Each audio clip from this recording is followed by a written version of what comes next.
Olá, meus amigos, meu boa noite. Eu sou José Evandro.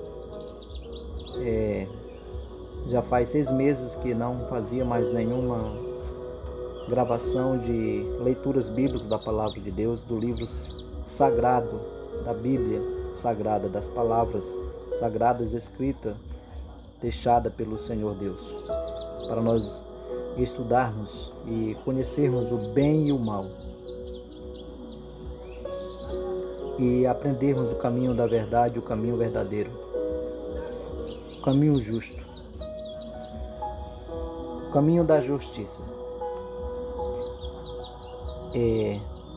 Nós queremos contar com um exemplo, fazer um exemplo, vamos fazer uma simbologia aqui,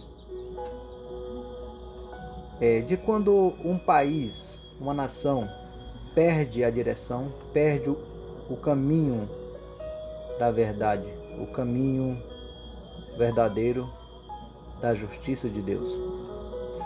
O que é que acontece quando o homem não anda segundo as verdades de Deus, os mandamentos de Deus, observando as palavras de Deus, observando as leis de Deus? A lei de Deus, elas são que transforma o homem e conduz o homem no caminho perfeito. Vamos contar a história de um menino, filho de Israel. Vivia mais um profeta já velho, chamado Eli. E nós vamos estar lendo essa história, contando essa história, lendo. Espero que vocês tenham paciência para a gente conseguir contar essa história para você. Um país sem a direção de Deus, ele perde as batalhas. E nós vamos estar lendo até chegar nesse versículo, onde diz, quando Israel deixou de observar a lei de Deus, ele perdeu a guerra. Ele perdeu a batalha na primeira guerra que ele foi com os filisteus. Mas nós vamos começar aqui pelo menino, quando Deus tem um propósito na vida de um homem.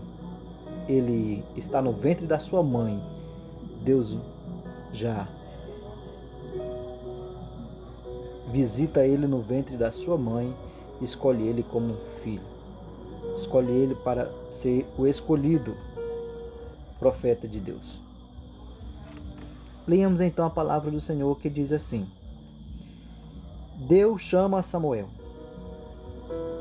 O menino Samuel servia ao Senhor perante Eli, o profeta velho, profeta que já estava com idade muito avançada. O menino Samuel servia ao Senhor perante Eli. Naqueles dias a palavra do Senhor era muito rara. As visões não eram frequentes. Certo dia estava Eli deitado no seu lugar. De costume, os seus olhos já começavam a escurecer-se, de modo que não podia ver. E tendo-lhe deitado também Samuel no templo do Senhor, em que estava a arca, antes que a lâmpada de Deus se apagasse. O Senhor chamou a Samuel: Samuel, Samuel. Ele respondeu: Eis-me aqui. E correu a Eli e lhe disse: Eis-me aqui, pois me chamaste?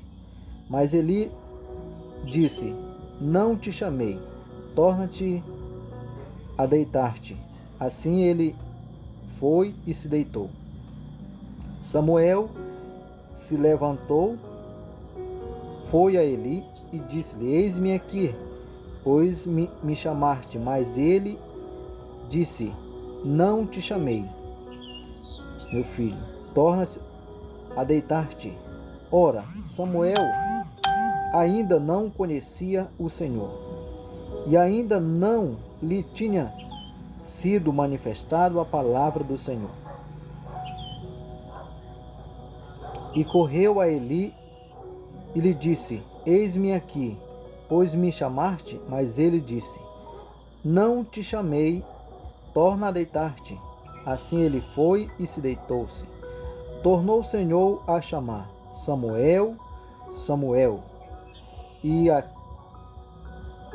E Samuel se levantou-se, foi a Eli e disse: Eis-me aqui, pois me chamaste? Mas ele disse: Não te chamei, meu filho, torna a deitar-te.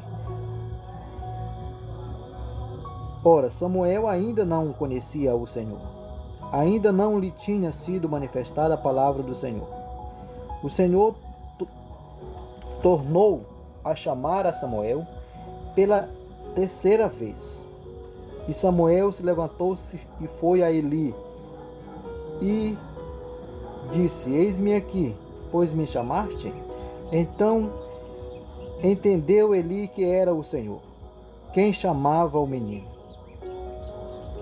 Pelo que Eli disse a Samuel: Vai deitar-te, e se ele te chamar, dirás: Fala, Senhor, pois o teu servo ouve.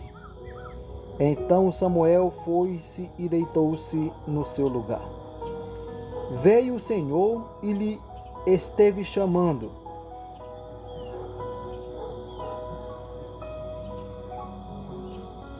Como das outras vezes: Samuel, Samuel. Respondeu Samuel: Fala, pois o teu servo ouve. E disse o Senhor a Samuel: Vê, vou fazer uma coisa em Israel, a qual todo o que ouvir lhe dirão, tinirão ambos aos ouvidos.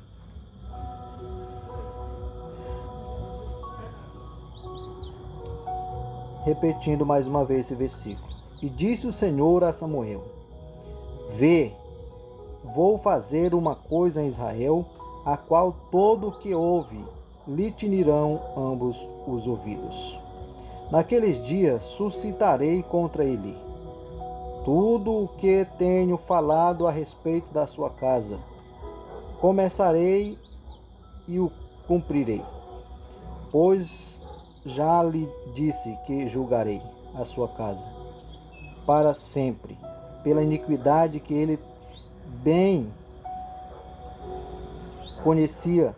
Seus filhos se fizeram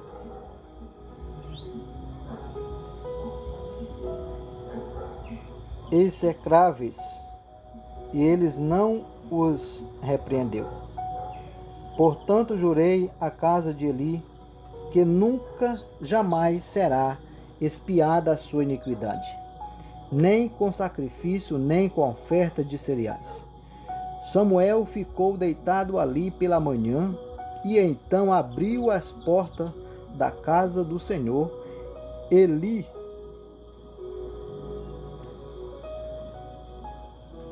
temia relatar a visão a Eli. Mas Eli o chamou e disse: Samuel, meu filho. Respondeu Samuel: Aqui estou. Ele perguntou: Que te falou o Senhor? Então, não o esconda de mim. Assim disse: Não esconda de mim. Assim Deus te faça, e outro tanto, se me encobrires alguma coisa de tudo que te falou. Então Samuel lhe contou tudo, e nada lhe encobriu. Disse Eli: É o Senhor, faça o que ele bem parecer aos seus olhos. Crescia Samuel, e o Senhor era com ele, e nenhuma de todas as suas palavras deixou cair em terra. E todo Israel, desde Dan até Bérseba, conheceu que Samuel estava confirmado como profeta do Senhor. Continuou o Senhor a aparecer em Siló, e aí se manifestava a Samuel pela sua palavra. os filisteus capturaram a arca. Aqui nós vamos dar uma parada e vamos explicar nesse primeiro capítulo que lemos. Por que que os filisteus capturaram a arca da aliança do Senhor? Dos 10 mandamentos que Deus tinha dado a Moisés. Porque aqui ele disse que a casa de Samuel tinha sido execráveis. Execráveis significa que eles tinham se corrompido perante o Senhor, tinham pecado perante o Senhor, tinham se corrompido, fazendo maldade, e o pecado deles não seria jamais expiado pela sua iniquidade, nem um holocausto, sacrifício, nem com oferta. Você pode ler, conferir no versículo 14 do capítulo 3, que você vai ver. Ele diz assim: portanto jurei à casa de Eli que nunca jamais será expiada a sua iniquidade, nem com sacrifício, nem com ofertas de cereais.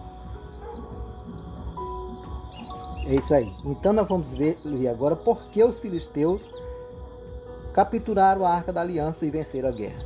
Porque os filhos de Eli, povo de Israel, tinham desobedecido a lei de Deus, os mandamentos de Deus. Por isso que Deus falava com um menino que era fiel a Deus. Ali os homens mais velhos todos estavam corrompidos perante o Senhor. Até o próprio profeta Eli, Deus não usava mais falar com ele, porque a casa deles tinha se corrompido perante o Senhor, tinha pecado perante Deus. E Deus teve que falar com um menino, para que o menino anunciasse as suas palavras e os seus mandamentos.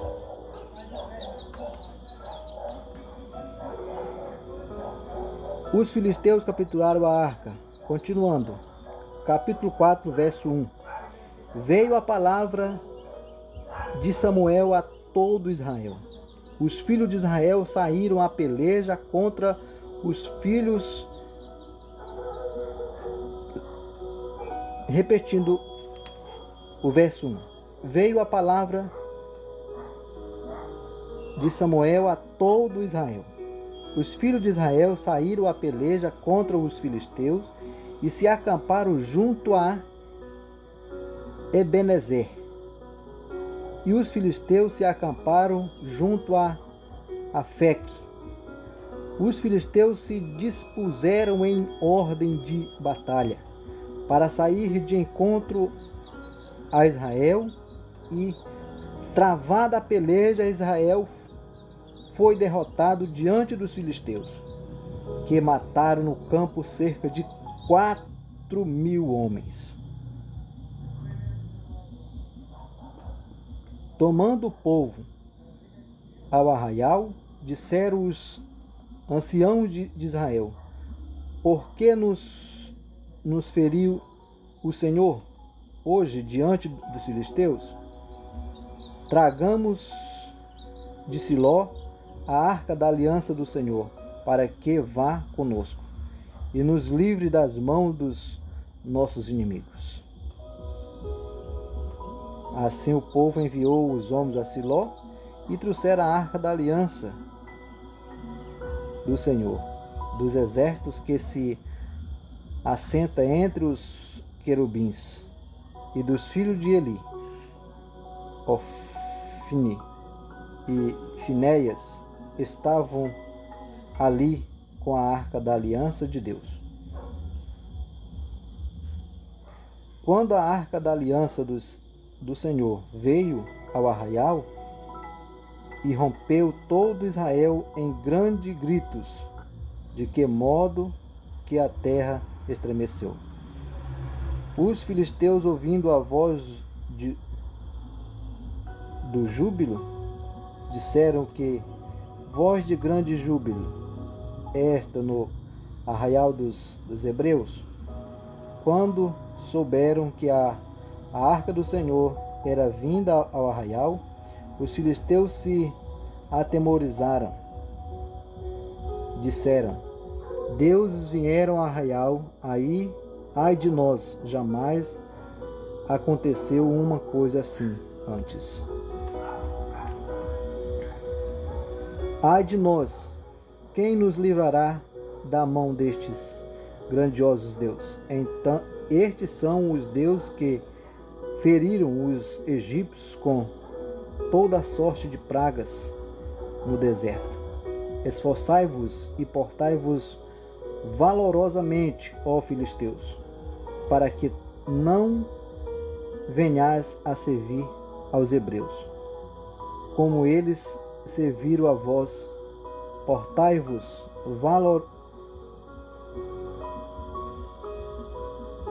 varonilmente e pelejai. Então pelejaram os filisteus e Israel foi derrotado. E fugiram cada um para a sua tenda. Foi tão grande a derrota, pois caíram de Israel 30.000 homens de infantaria. Foi tomada a arca de Deus e os 2 filhos de Eli, Efone e Finéias, que foram Ofni e Finéias, que foram mortos. Então correu do campo de batalha um homem de Benjamim e chegou no mesmo dia a Siló com as vestes rasgadas e terra sobre a cabeça. Quando ele chegou a Eli, estava assentado numa cadeira ao pé do caminho, vigiando, porque o seu coração estava tremendo pela arca de Deus. Entrando aquele homem e anunciando isto na cidade, toda a cidade prorrompeu em gritos. Eli, ouvindo os gritos, perguntou: que voz de alvoroço é esta? O homem a todas pressas veio a Eli, que era de idade e de 98 anos, e cujos olhos estavam tão escurecidos que não podia ver. Disse ele a Eli: eu sou o que saí do campo de batalha, donde fugi hoje mesmo. Perguntou Eli: que foi que aconteceu? Mas ele: meu filho, respondeu o que trazia as novas a Israel. Fugi diante dos filisteus e houve grande matança entre o povo. Além disso, também seus 2 filhos, Ofni e Finéias, foram mortos e a arca de Deus foi tomada. Até aqui para a nossa meditação. E é esta a leitura da palavra de Deus que eu estou lendo. Eu espero que vocês tenham gostado desta leitura.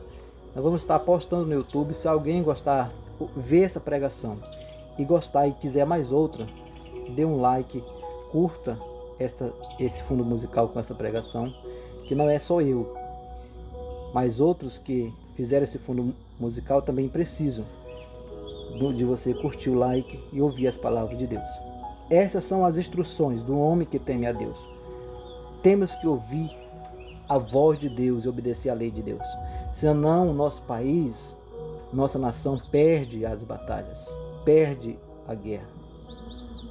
As guerras não são só guerra de tiros, de míssil, de bomba, né, de matança, não. As guerras também são de produção, de produzir, né, de produzir alimentos, de conquistar os sonhos, chegar lá nos estudos, né, conquistar e realizar o que você planejou e sonhou diante de Deus. É uma guerra, também se torna uma guerra. Guerra espiritual e material. Não é só uma guerra humana de homens, exércitos armados que se torna uma guerra. No mundo é uma guerra só. Guerra por sobrevivência, guerra por estudo, guerra por pelejar para conquistar os sonhos, para receber trabalhos, receber sustento para a família. Tudo se torna uma guerra, uma peleja. Que a gente perde se não tiver na direção e na obediência, ouvindo a voz de Deus como o menino Samuel, que Deus por 3 vezes chamava ele e ele não sabia como responder. Mas Eli, que já era bem astucioso, já sabia como responder o Senhor, deu uma instrução para ele, disse: quando ele te chamar, diz assim, fala, Senhor, que o teu servo ouve. Tem Bíblias que tem esta versão, mas a minha não tem essa versão. Apenas diz: fala que o teu servo ouve. Mas a palavra correta é: fala, Senhor, que o teu servo ouve. É assim que temos que responder a Deus, para que Deus nos abençoe e direcione a nós no caminho verdadeiro, puro, para que não possamos perder nenhuma batalha. Porque, por exemplo, você veja o arcanjo Miguel nunca perdeu nenhuma batalha, porque sempre andou na direção de Deus, obedecendo os mandamentos e a lei de Deus e as ordens de Deus. Então é esta pregação, nós vamos estar agradecendo, Senhor meu Deus, muito obrigado pela tua palavra. Eu não sei orar, Senhor, eu não sei te pedir, mas o caminho eu sei que é ouvir a tua voz e obedecer a tua lei, os teus mandamentos e observar. O nosso corpo é falho, nós somos carne e ossos, pecaminosos diante de ti, mas tu pode nos purificar e nos fazer como puro como ouro. E assim, Senhor, tu pode nos salvar e nos guiar no caminho verdadeiro, no caminho certo, no caminho da justiça, nas veredas da justiça, Senhor. Em nome de Jesus, purifica-nos, perdoa nossas transgressões, guia o nosso país no caminho verdadeiro para que não possamos pecar, porque estamos, Senhor, em meio às lutas e nós precisamos sobreviver. Em nome do teu Filho amado Jesus, nos protege, Senhor. É só a tua mão, Senhor, somente tu, Senhor, que pode nos proteger. Em nome de Jesus, eu te agradeço e te louvo. E te peço para que tu possa nos guiar no caminho da justiça, no caminho verdadeiro. Para que o nosso juízo seja para o bem, não para a destruição. Para que nós possamos administrar como Salomão fez. Foi juiz em Israel e foi um dos melhores juízes dos tempos passados. E também Salomão usou a sabedoria que nem até hoje se ouve no mundo. Mas tu, Senhor, és o dono da sabedoria e és o dono do ouro e da prata. Em nome de Jesus eu te agradeço. É a minha oração. Amém.